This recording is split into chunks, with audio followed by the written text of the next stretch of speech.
Hi, Tom. Thanks for coming out here today. Well, thanks for having me. I like your house. It's very nice. Thanks. We've been here for about 2 years. We renovated the entire first floor, painted the walls, put in new hardwood. Walls look great, and I love the floors. Thanks. And part of it was we renovated the entire kitchen. Wow. So the old kitchen layout was there was a door right here to the backyard. And we filled it in with these 2 windows. Well, that's great because it gives you more countertop space and cabinet space. Yeah, and then my dad and I actually hung the cabinets. Oh, that's great. But we were having some trouble with how to finish it and how to fasten crown molding to the top of this cabinet. All right, well, I think we can solve that problem. Do you have the crown molding? Yes, I do. All right, so why don't we get some tools and we can get the crown molding in. Sounds great. All right, Brian, here's a sample of what your cabinets are right here. And these are actually called full overlay doors. All right, so when I open the door, you can see that the opening and the door is away from the opening, but it also gives you a little reveal on the top and on the sides, okay? So the problem with this is that little reveal at the top doesn't give us enough to take and nail our crown molding to. There's not enough meat there, all right? And it also puts the crown molding deep in behind the door. I like to be out proud with the door like that. So to solve that problem, I've taken a piece of 5/4 material and I cut a little rabbet in it right there. So when I place it on top of the cabinet like this, I now have the filler sitting flush with the edge of the door, and I've also created a small space above the door. Now when I take the crown molding and I put it on the filler, keeping it even on the bottom, that puts the crown molding right where I like it to be, all right? And we're going to do the same thing on the side, but the difference with the side is we don't want the overhang, so we're going to mount it this way, and it'll be flush with the side. Ah, okay. All right, so now we'll just measure our cabinets and cut our pieces. I'll start by making my rabbet cuts for the front filler pieces. We'll paint the exposed sections of the filler with spray paint. Then I can cut the side filler pieces and mount everything to the cabinet. This gel glue will let me hold everything in place until the wood glue dries and gives it a permanent bond.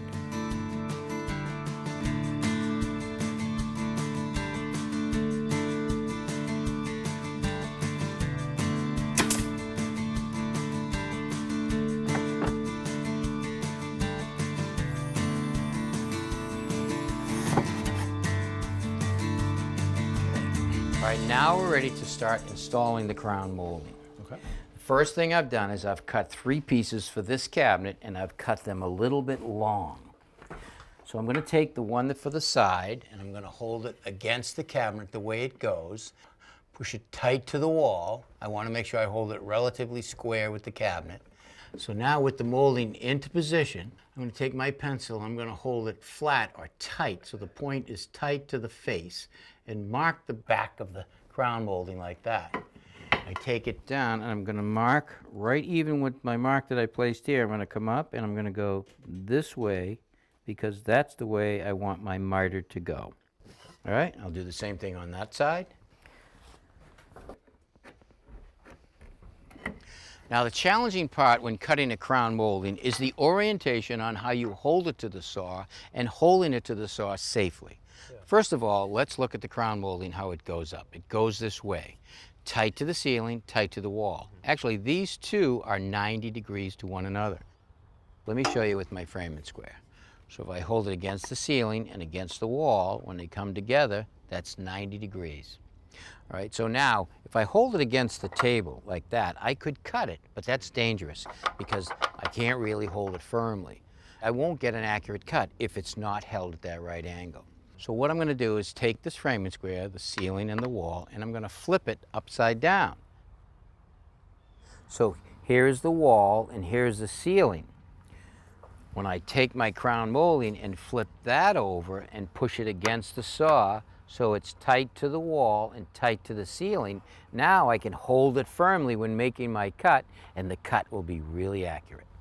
Now to make sure that I hold the crown molding in that correct orientation every time, I'm going to glue 2 blocks, one on each side of the saw blade. All right, so now I'm going to make my cut on this piece right here, and that's the mark that I made on the back, and this will be the short of the miter because I have it going in that direction. So I'm going to place it in the saw against the blocks, against the fence in the back, and I'm going to turn my saw to 45 degrees, and I'm going to position this mark to the edge of my blade, but I'm going to cut it a little bit long to make sure that I'm right in the back. Bring it down. Slide it over just a little bit, hold it tight to the saw, and make a cut.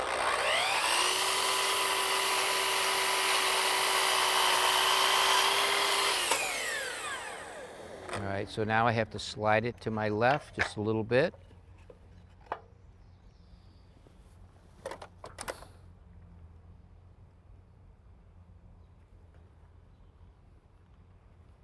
Hold it firm, make a cut.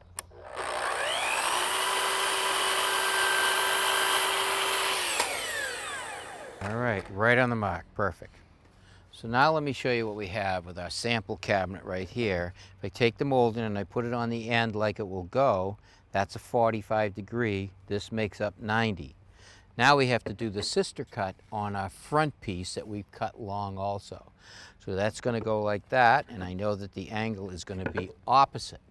So I now turn my saw 90 degrees to the other 45 and lock it down and make a cut.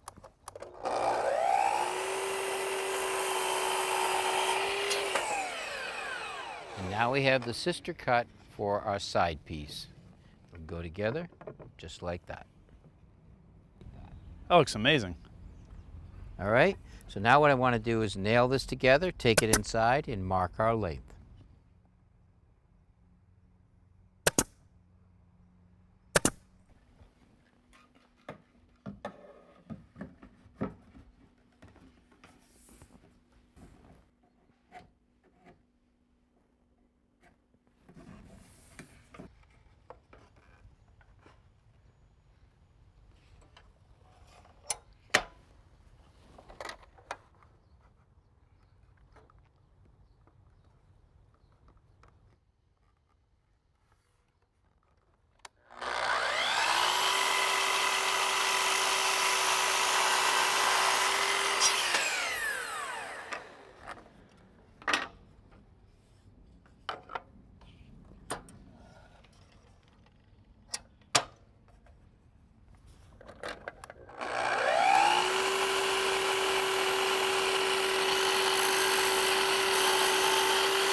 All right, Brian, all of the crown molding that we've put up on your cabinets right now on this side of the kitchen and over the refrigerator and this side have all had what is called an outside miter.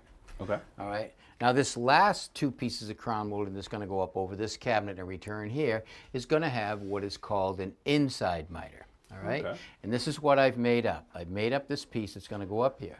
And first of all, on this end right here, that's going to terminate at that wall, which means the crown molding is not going to come out. It's going to stop right there. So we're going to do a straight 90-degree cut. Okay. On this end right here, the crown molding is going to come down and come out.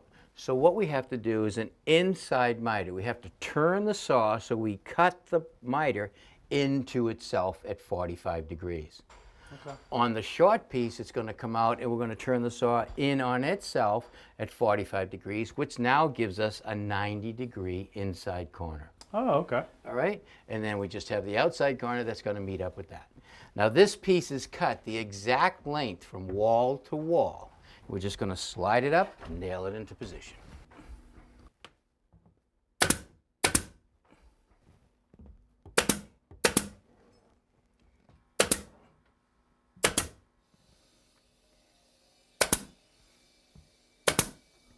The final step is to caulk around the top where the crown molding meets the ceiling and fill all the nail holes. All right, Brian, the crown molding is all up and it's complete. What do you think? It looks amazing. Thank you so much. My pleasure. I'm glad I could help. Thanks for watching. This Old House has got a video for just about every home improvement project, so be sure to check out the others. And if you like what you see, click on the subscribe button to make sure that you get our newest videos right in your feed.